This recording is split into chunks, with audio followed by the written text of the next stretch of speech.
In Chumash, there's a posik in Dvorim, Tomim tiyeh im Hashem Elokecha. And Rashi over there says, Tomim tiyeh, if you will be Tomim with Hashem, Oz tiyeh imo ulechelkai. I thought that might be a proper posuk to mention about my sister, Alei Shalom. Sharon was the oldest in our family, 5 siblings. She was born in Minneapolis, but when she was very young, perhaps a year and a half, my parents moved to California. I don't have to tell you that San Francisco is not New York, and it's not Borough Park, and it's not Flatbush. Here you have a girl who grew up in San Francisco with a Talmud Torah education and then going to public high school. But she wanted to learn about Yiddishkeit. She wanted to know what it means, what the Torah wants from us. And she went to Stern College. What was the thing that caused her to want to come to the East Coast and outsteig the natives of San Francisco? During Simchas Torah in the 1950s, there were a group of frum sailors who ended up coming to the naval base in San Francisco. And they came to the local shul on Simchas Torah. And it was the first time in her life that she saw people had such an exuberant love of Yiddishkeit, which was illustrated through the dancing of Simchas Torah. And she said, these people, to them, Yiddishkeit is not like paying taxes. To them, it's something that they love doing. I see that love that they have. I want to have a chelik in that. She had the tamimis, and whatever she learned, she incorporated it into herself, into her life. And then she met Rabbi Yaakov, became her husband, a Chaim Berlin Bocher. And they got married on the Telz Yeshiva campus because he transferred from Chaim Berlin to Telz. It was a Talmud Chacham already. I asked her one time, why'd you get married in Telz in Cleveland? Our family was from San Francisco.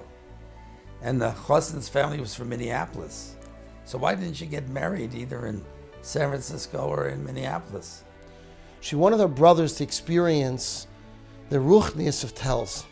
And when they came into the Telz Beis Medrash for Ma'ariv, and they heard the roar of the Kriya Shema, it said that they never experienced ruchnius like that in their lives. And as a result of this, them coming to the Telz campus, and my mother-in-law's foresight, my uncle Rav David Lapp went to Eretz Yisrael for 9 years straight without coming home. And his brother Rabbi Chiel Lapp went to Eretz Yisrael for 8 years straight without coming home. That's 17 years of Limanat Torah without interruption, because she had the seichel and the foresight and the bina to know that it would transform them.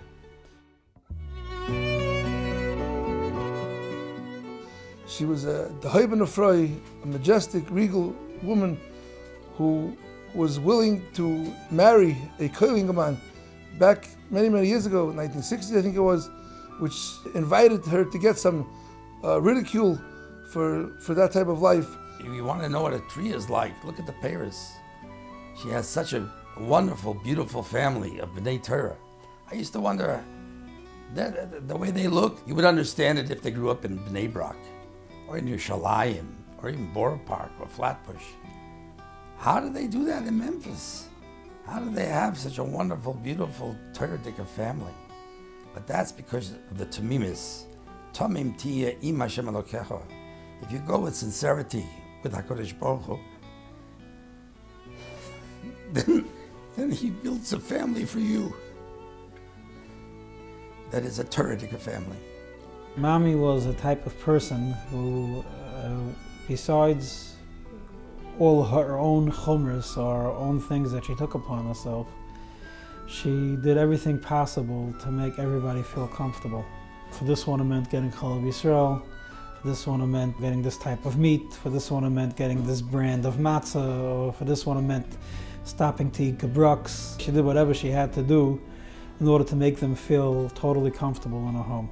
We know the Goldfeins because my wife is from Memphis, Tennessee. We got married 27 years ago, and we used to go there for Yom Tov very often at the beginning, for Pesach and Sukkot, and that was one of the first couples that I met. The chesed they did for us is unbelievable. They just made us feel at home. What was very shkura b'fiyah, what she spoke very often was, everything's min hashamayim, whether it was good or bad. Often she was everybody knows it was min hashamayim. That was very much commonly in her vocabulary.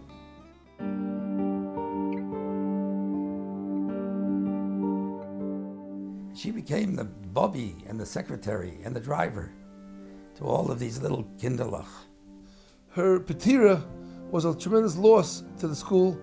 Obviously, it made a tremendous void in the school, but hopefully, Mitzvah Hashem, the indelible impression that she made on them in the time that she was there will last forever.